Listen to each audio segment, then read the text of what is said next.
I have no credit and I'm looking to get started. One of the most commonly asked questions is, how do I start building credit? Obviously, a solid long-term history of on-time payments generally yields the best credit score. But getting your foot in the door can sometimes be troublesome without lenders willing to take a chance on you. Below, we'll examine the best way to get your file started up. Given different scenarios, your mileage may vary. But hopefully this post will give you the resources to assist you in getting a solid base of credit history as well as good financial habits. Assess your financial situation. Your financial health comes first. Your credit score is not everything and is only a supplement to your financial activity. Your first priority is always going to be ensuring that you are already practicing good financial habits. This startup kit will contain recommendations to obtain a credit card. While there are benefits to credit cards, there are also severe dangers. So I do not recommend getting a credit card to someone who has no emergency fund, plans to live beyond their means, does not have an income, has spending habits that have not been dealt with, and does not have a budget.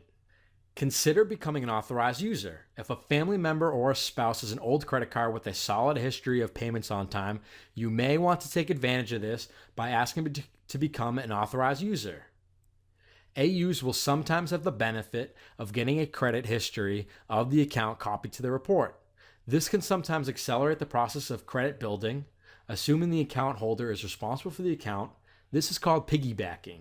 You can also pick a card. For your first credit card, a general note is to avoid cards that have an annual fee. Understand the rules of using your card.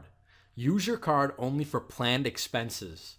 Do not change your spending habits simply because you are using credit instead of cash. Rewards are nice, but spending $1 to earn a penny is foolish. Also pay your statement balance in full by the due dates, no exceptions. Using the rules above, a typical billing cycle will look like this. You charge a planned expense, sticking to your budget and not changing your spending habits.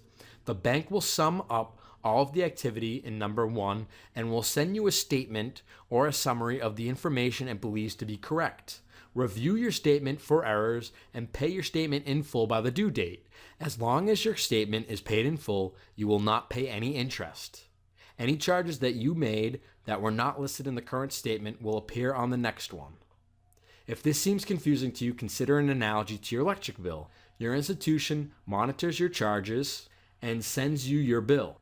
As long as you pay your bill in full, there are no interest or late fees. To pick a good credit card, you may want to look at the bank where you currently have a deposit account. You do not need to pay a dime in interest or fees to obtain a fantastic credit score, and you should avoid cards that have an annual fee.